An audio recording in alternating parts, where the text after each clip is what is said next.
Never before offer national హైవేపై ఆకర్షణీయమైన commercial plots గజం కేవలం 5,999 రూపాయలకే. నల్గొండలో ఒక కేసు, అది కూడా మైనర్ అమ్మాయి మీద చేసినటువంటి కేసులో కయ్యూమ్ అనే వ్యక్తికి ఈ రోజే జడ్జి ఏకంగా 51 సంవత్సరాల శిక్ష విధించారు. అసలు అన్ని రోజులు శిక్ష విధించొచ్చా, విధిస్తే ఎలాంటి కండిషన్స్ అప్లై అవుతాయి, ఇవన్నీ కూడా మనం ఇప్పుడు జై భారత్ పార్టీ వ్యవస్థాపక అధ్యక్షులు అలాగే ఐపీఎస్ ఆఫీసరు మాజీ సిబిఐ జేడి లక్ష్మీనారాయణ గారిని అడిగి అన్ని వివరాలు తెలుసుకుందాం. సార్ నమస్తే అండి. నమస్తే నిరుపమ గారు. సార్, ఒక కేసులో ఇప్పుడు నల్గొండలో గతంలో 21లో జరిగినటువంటి కేసు సార్, ఇది 2021లో. ఆ కేసులో ఈరోజు తుది తీర్పు వచ్చింది.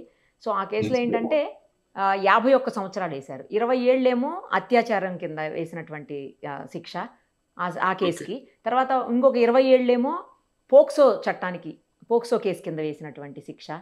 మరో 10 ఏళ్ళు ఎస్సీ ఎస్టీ అట్రాసిటివ్ కేసు కింద వేసినటువంటి శిక్ష. ఇంకొక సంవత్సరం 506 అంటే బాలికని బెదిరించినటువంటి దాన్ని, మొత్తం కలిపి 51 సంవత్సరాలు వేశారు సార్. ఇన్ని సంవత్సరాల శిక్షని ఎట్లా అమలు చేస్తారు, అసలు ఏ రకంగా ఉంటుంది సార్? అన్ని సంవత్సరాలు వేస్తారా? అసలు ఫస్ట్ టైం వింటున్నాం 51 సంవత్సరాలని. మీరు ఒకసారి ఇంతకు ముందు ఐపీఎస్ గానీ, ఇప్పుడున్న ఐపీసీ ఇండియన్ పీనల్ కోడ్ గానీ, ఇప్పుడున్న బిఎన్ఎస్ భారతీయ నాగరిక సంహిత చూసుకుంటే అనేక నేరాలు అందులో నిర్వచనం ఇవ్వబడ్డాయి. ఆ నేరాలకు శిక్ష ఎంత అన్నవి కూడా అందులో నిర్వచించారు. కాబట్టి ఒక నేరం చేసినప్పుడు అది ఒక నేరమే కాదు, 3-4 నేరాలు ఉంటాయి. ఫర్ ఎగ్జాంపుల్ మీరు నల్గొండలో చెప్పిన కేసులో ఫర్ ఎగ్జాంపుల్ పోక్సో కేసు కింద కావచ్చు, తర్వాత అత్యాచారం కేసు కావచ్చు, ఆ తర్వాత వచ్చేసి వాళ్ళ బెదిరించడము, తర్వాత ఎస్సీ ఎస్టీ. ఈ ప్రతి ఒక్క అఫెన్స్ కూడా డిస్టింక్ట్ అఫెన్స్, వేరు యొక్క నేరాలు. ప్రతి నేరానికి శిక్ష ఉంటుంది. అందువల్ల మీరు అంటున్న కేసులో జడ్జిమెంట్ లో ఏం చేస్తారంటే వారి మీద ఏ ఏ నేరాలు ప్రూవ్ అయ్యాయి, ఆ నేరాల కింద ఎంత శిక్ష మేము విధిస్తున్నామో అంటారు. ఒక్కొక్క నేరానికి శిక్ష ఉంటుంది. ఆ తర్వాత ఏం రాస్తారంటే జడ్జిమెంట్ కింద ఈ శిక్షలన్నీ కలిపి అనుభవించాలి అంటారు, అంటే వారి మీద విధించాలి అంటారు. అంటే ఏమవుతుందంటే మీరు అన్నట్టు ఒకదానికి 20 సంవత్సరాలు, ఇంకో దానికి 20 సంవత్సరాలు, ఇంకో దానికి 11 సంవత్సరాలు, ఇలా మొత్తం 51 అన్నారు మీరు. 51 అందులో ఏమవుతుందంటే మాక్సిమం 20 సంవత్సరాలు అనుకోండి ఫర్ ఎగ్జాంపుల్. సో అప్పుడు ఏమవుతుందంటే ఈ 20 సంవత్సరాల్లో మిగతా శిక్షలన్నీ కూడా కలిసిపోతాయి. మాక్సిమం విధించింది 20 సంవత్సరాలు అనుకోవచ్చు. అదే గనుక జడ్జిమెంట్ లో ఈ శిక్షలు ఒకదాని తర్వాత ఒకటి అతని మీద విధించాలి అని చెప్పారు. ఈ 10 సంవత్సరాలు జరిగిన తర్వాత మిగతా నేరానికి ఇంకో 10 సంవత్సరాలు, ఆ తర్వాత 15 సంవత్సరాలు, ఈ విధంగా చేసుకుంటూ పోతుంటే అది 51 సంవత్సరాలు అవుతుంది. ఎందుకంటే మన చట్టంలో లైఫ్ ఇంప్రిజన్మెంట్ కూడా ఉంటుంది. లైఫ్ అంటే జీవితాంతం శిక్ష అనుభవించాలి అన్నది. ఇంతకు ముందు ఎలా ఉండేదంటే లైఫ్ ఇంప్రిజన్మెంట్ అంటే 14 సంవత్సరాలు, 14 ఏళ్ళు ఉంటుంది కదా. కానీ ఇప్పుడు ఏంటంటే ప్రధానంగా life imprisonment means till his last day of life. ఆ విధంగా చట్టంలో ప్రత్యేకంగా ఉల్లేఖిస్తారు. అంటే ఈ మనిషి చివరిగా ఇక చనిపోయే వరకు ఇతను యావజ్జీవ కారాగార శిక్ష, అంటే జీవితాంతం కారాగార శిక్ష వహించాల్సిందే అన్నది కొత్త మార్పులు వచ్చాయి.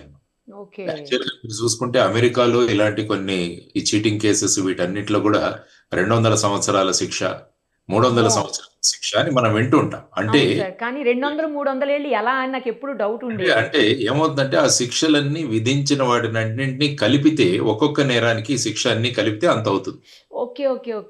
అక్కడ కూడా సాధారణంగా ఏంటంటే కన్సిక్యూటివ్ గా అంటే ఒకదాని తర్వాత ఒకటి, అంటే ఇక మనిషి చనిపోయే వరకు జైల్లోనే ఉండాలన్నది మనకు అవుతుంది. సో ఇటువంటి పరిస్థితుల్లో శిక్ష విధించడానికి కోర్టులకు అధికారం ఉంది. ఆ తర్వాత కంకరెంటా కన్సిక్యూటివ్ అన్నది కూడా ఆలోచించాలి.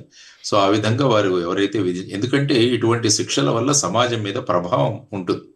అంటే మనం ఏమైనా చేస్తే ఇన్ని సంవత్సరాల శిక్ష పడుతుంది అని భయం ఉంటుంది. ఎవరైతే గోడ మీద కూర్చొని ఉంటారు కదా ఏమవుతుందో చూద్దామన్న వాళ్ళ మనసుల్లో భయం పుడుతుంది. ఇటువంటి నేరాలు మనం చేయకూడదు అన్న వాళ్ళు ఒక గుణపాఠం నేర్చుకుంటారనమాట. సో ఇవన్నీ కూడా ఇటువంటి హీనియస్ క్రైమ్స్ లో ఇటువంటి శిక్షలు ఉండాలి. ఎందుకంటే మీరు అదే మిడిల్ ఈస్ట్ కంట్రీస్ లో చూసుకుంటే, అరేబియన్ కంట్రీస్ లో, అరబ్ కంట్రీస్ లో చూసుకుంటే అక్కడ పనిష్మెంట్లు ఇంకా దారుణంగా ఉంటాయి. అక్కడ ఏంటంటే I for I, hand for hand, life for life, ఇలాంటివన్నీ ఉంటాయి. తర్వాత వాళ్ళని బహిరంగంగా శిక్షించడం, రాళ్లతో కొట్టి చంపడం, ఇలాంటి శిక్షలు కూడా అక్కడ ఉన్నాయి. ఎందుకంటే బహిరంగంగా ఉరి తీయడం, ఇప్పుడు ఎలా జరుగుతుంది ఉరి తీయడం అంటే మనకు తెలియదు అసలు. అవును సార్, జైలు లోపల అవుతుంది. జైల్లో జరుగుతుంది, ఆ తర్వాత స్టేట్మెంట్ వస్తుంది ఈ పలానా వ్యక్తిని ఉరి తీశారు అని చెప్పేసి. సార్ అంతే. అక్కడ ఏంటంటే దాని ప్రభావం సమాజం మీద పడడానికి వారు ఏం చేస్తారంటే బహిరంగంగా ఉరి శిక్ష విధించడం, బహిరంగంగా రాళ్లతో కొట్టి చంపడం, అలాంటివన్నీ కూడా అక్కడ విధిస్తుంటారు. ఎందుకంటే వాటి ప్రభావం వల్ల సమాజం ఒక గుణపాఠం నేర్చుకొని ఇలాంటివి చెయ్యాలి అన్న ఆలోచనలు వచ్చే వాళ్ళకి ఆలోచన కూడా రాకుండా ఉండాలన్న ధోరణి ఆ విధంగా చేయాల్సిన అవసరం ఉంది. ఇప్పుడు కూడా ఈ నీచమైన హేయమైన కేసులు జరిగినప్పుడు ప్రజలందరూ కూడా అదే కోరుకుంటుంటారు. Correct sir, correct. ఇటువంటి శిక్షలు కూడా మన దేశంలో ఉండాలి అన్నది. కానీ ఒక సైడ్ ఏమో ఇవన్నీ కూడా అనాగరికమైన శిక్షలు అని చాలా మంది అంటారు. కానీ నాగరికత కూడా అనాగరికత సైడ్ గా వెళుతున్న ఈ తరుణంలో ఇటువంటి శిక్షలు కూడా ఉండాలి అన్న అభిప్రాయం చాలా చోట్ల వ్యక్తం అవుతుంది. ఎందుకంటే కంట్రోల్ అవ్వట్లేదు ఇప్పుడు ఎక్కడ చూసినా కూడా. మొత్తం ఎక్కడ చూసినా కూడా రోజు ఎక్కడో ఒక చోట ఏదైనా నీచమైన హేయమైన కేసులు జరుగుతున్నాయి. అందులో ముఖ్యంగా ఈ 18 సంవత్సరాల కన్నా తక్కువ ఉన్న వయసులో ఉన్న వాళ్ళ ఇన్వాల్వ్మెంట్ చాలా ఎక్కువ అయిపోతుంది ఈ మధ్యలో. సో ఇటువంటి చర్యలు కానీ ఇటువంటి ఆలోచనలు కానీ నియంత్రించాలంటే శిక్షలు ఖచ్చితంగా పడాలి, శిక్షలు త్వరగా నిర్ణయించబడాలన్నది కూడా చాలా అవసరం. అంటే కేసు జరిగిన తర్వాత 10 సంవత్సరాల తర్వాత 15 సంవత్సరాల తర్వాత విధించడం వల్ల దానివల్ల ప్రభావం ఏమీ ఉండదు. కాబట్టి ఈ కేసులన్నింటినీ కూడా త్వరగా పరిష్కరించి వాటిని శిక్షలు విధించగలిగితే అప్పుడు సమాజం మీద ప్రభావం ఉంటుందన్నది కూడా ఒక అభిప్రాయం వ్యక్తమవుతుంది. ఈ దిశగా ప్రభుత్వాలు ఆలోచించాలి, ఈ విధమైన చట్టాల్లో మార్పులు తీసుకురావాలి, ఇన్వెస్టిగేషన్ ఇంత టైంలో ముగించాలి, ట్రయల్ ఇంత టైంలో ముగించాలి. మీరు చూసుకుంటే ఆంధ్రప్రదేశ్ లో గత ప్రభుత్వంలో దిశ అనే చట్టం తీసుకొచ్చారు, కానీ దానికి కూడా దానికి ఆమోద ముద్ర దొరకలేదు.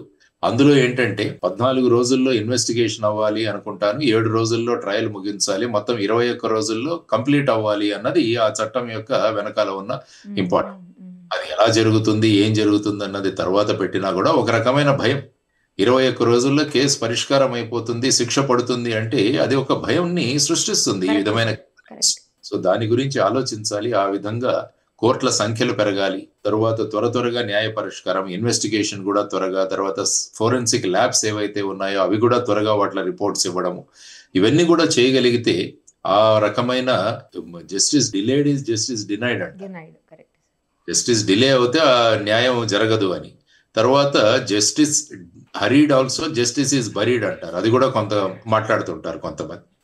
అంటే త్వరగా జరిగినా కూడా అందులో అది కూడా ఒకవేళ న్యాయాన్ని కప్పిపుస్తుందేమో అన్నది కూడా ఒక అభిప్రాయం.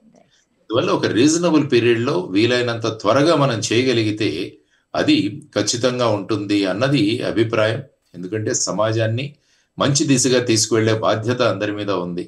సో ఆ విధంగా ప్రభుత్వాలు కూడా క్రమక్రమంగా మార్పులు చేస్తూ, ఇప్పుడు ఫర్ ఎగ్జాంపుల్ ఇంతకు ముందు ఒక కేసు ఛార్జ్ షీట్ వేసిన తర్వాత ఛార్జెస్ ఎప్పుడో ఫ్రేమ్ అవుతుంటాయి కొన్ని సంవత్సరాల తర్వాత. కానీ ప్రస్తుతం బిఎన్ఎస్ఎస్ లో చూసుకుంటే వాటిలో 60 రోజుల లోపల ఛార్జెస్ ఫ్రేమ్ అవ్వాలని అమెండ్మెంట్ వచ్చింది.